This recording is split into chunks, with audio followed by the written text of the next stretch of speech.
Hi Math 1 students. We're going to look a little bit more at some of the constructions that were done in section 7.2. I want to go over a couple of the pictures that we have and explain a little bit more, and then we're going to practice a couple more problems on page 15, which should be blank. If it's not blank, just get another sheet of blank paper out and you can do the work there. At any time you need to during the video, stop the video and try the construction on your own and then resume the video. You could also watch the video more than once if you need to try to do the things we're going to work on today. So I'm on page 20.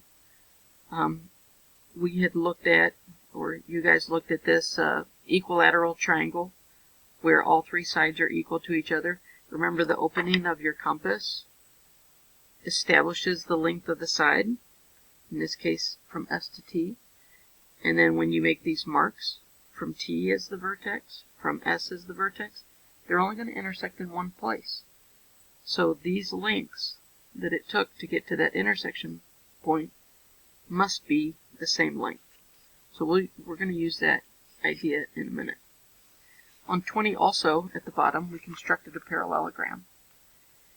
And you can follow these steps from where I constructed a parallelogram. And we did similar steps when we back when we were introducing constructions, when we were drawing a parallel line. But you may have noticed in the work from yesterday that my answer key showed a little bit easier way to do this. And there is an easier way to do this if you have two sides given to start the problem. I'm going to look at page 24. I'm going to put that on here.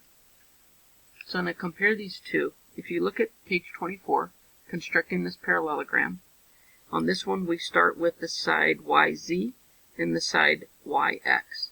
But do you notice there's way less markings on this than there is on this? Absolutely.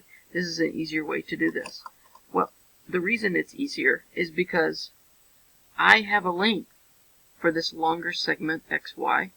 I have a length for the shorter segment YZ, and I can use those two lengths to create a pair of arcs here that will intersect and finish my parallelogram for me.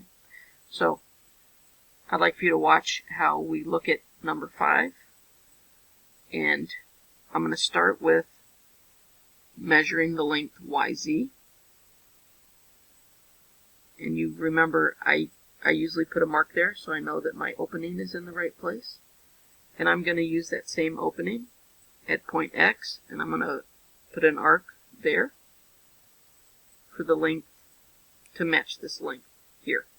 Now, at this point, I wouldn't know exactly where this second line intersects, but I can get that in the second part of the problem. I'm going to open my compass to the length YX, put a little mark to show that I've made that measurement, and then with the point at point Z, I'm going to make my arc. The two arcs now will intersect. That identifies where my missing top right point of my parallelogram is. Use your straight edge to connect the new point to Z and connect the new point to X, and you have a parallelogram. I do want to try this simple version one more time on page 15. So we'll go to page 15 in a minute and do that. Number 6 is constructing a parallel line, so that kind of matches what I had done on page 20 before. Okay, the other two I want to talk about is 7 and 8. It might have been a little confusing for you when you read the instructions, but basically we were talking about creating an isosceles triangle. And what I did, it's hard to see what order I did everything in, but the first thing I did is I created a perpendicular bisector to segment AB. Turns out that any point that lies on the perpendicular bisector can be used to create an isosceles triangle. So for example, I have my perpendicular bisector here. I have my segment AB. If I use this as point C, connect A to C, connect B to C, these two lengths have to be the same.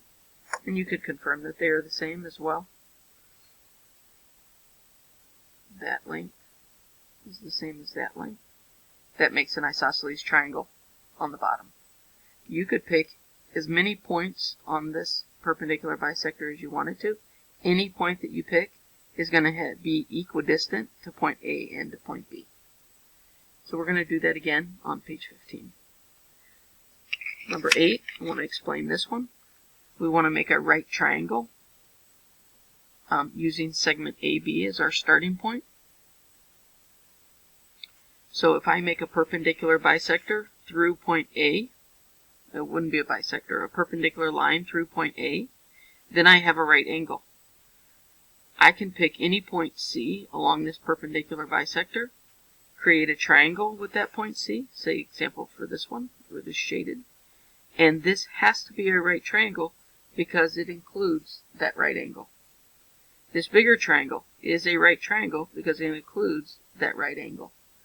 Any place I want to put point C, I can create a triangle that includes a right angle, even up here. So we'll try that again on page 15. So let's switch to page 15, and we're going to do 3 problems I'd like for you to do. And then when you're done with these, I'd like for you to submit these 3 problems on Canvas as today's assignment.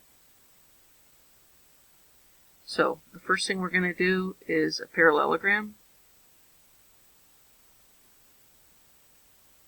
I'd like for you to start with any 2 sides that you want. So I'm going to, I think I'll make it turn the other direction, make it different than what we did before. That's going to be 1 length. And this side, I'm just going to go out this way. I'm going to make a parallelogram. So this is going to define my side lengths.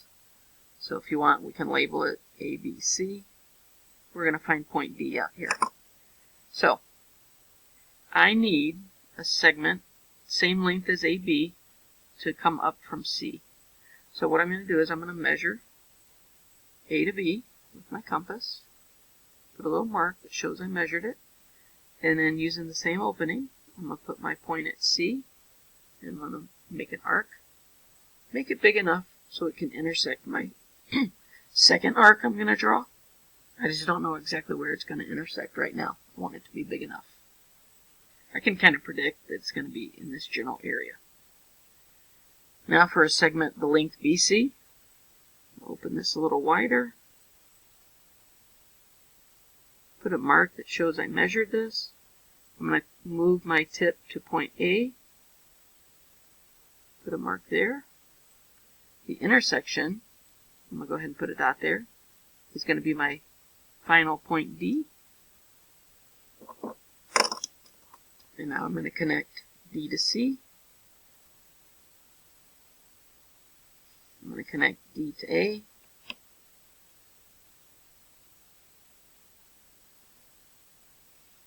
And there's a simple method to do a parallelogram.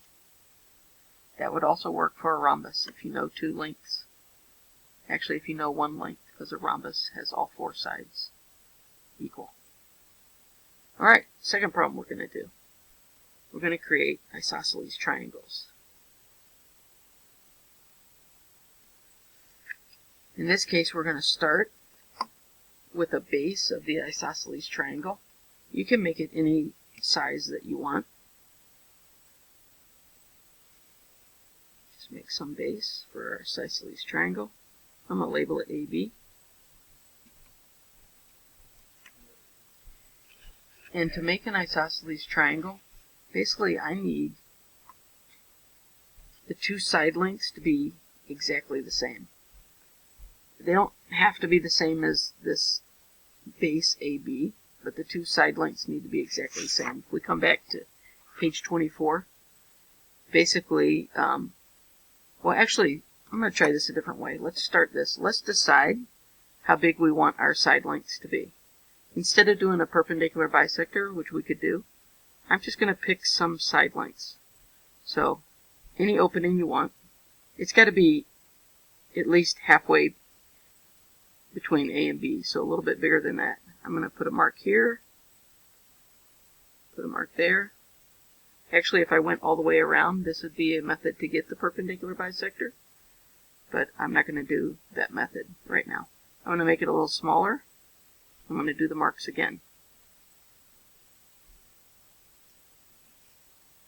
I'm going to make it a little smaller, and I'm going to do the marks again. Each time I'm using the same opening from A and then from B. This is getting a little small now. I could be doing this on the other side of the line as well, but take a look at that. If you think about these intersections, I'm going to do them all in different colors. What do you notice about those intersections? They look to me like they line up. They in fact do line up. And this is why I wanted to do more than just a couple. I wanted just to clearly illustrate that this makes a straight line.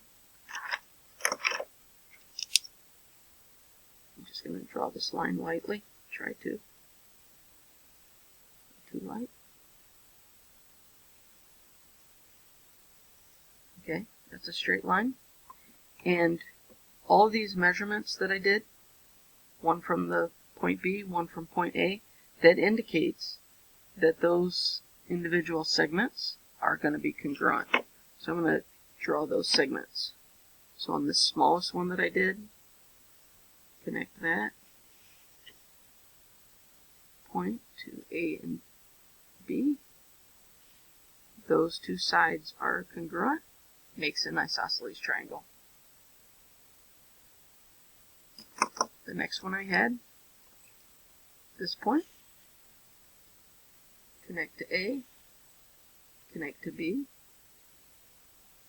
That whole picture also is an isosceles triangle. I'm putting 2 tick marks on that one because it has a different length than the blue ones, but they're still, those two are the same.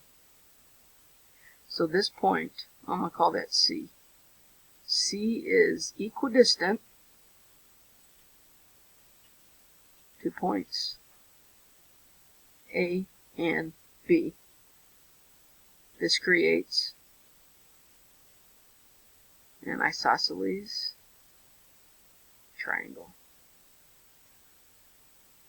And you could keep going. You could make as many as you want.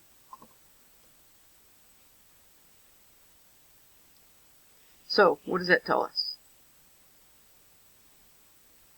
If we have a perpendicular bisector, any point on the perpendicular bisector of a segment, when joined with the 2 endpoints of the segment, will create an isosceles triangle. I'm going to finish out my last one.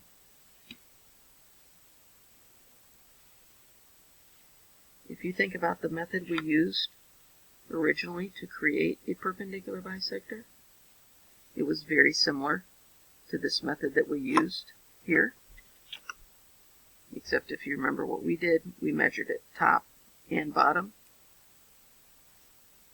top and bottom, and then connected those 2 points, and it created perpendicular bisector. Nice isosceles triangle.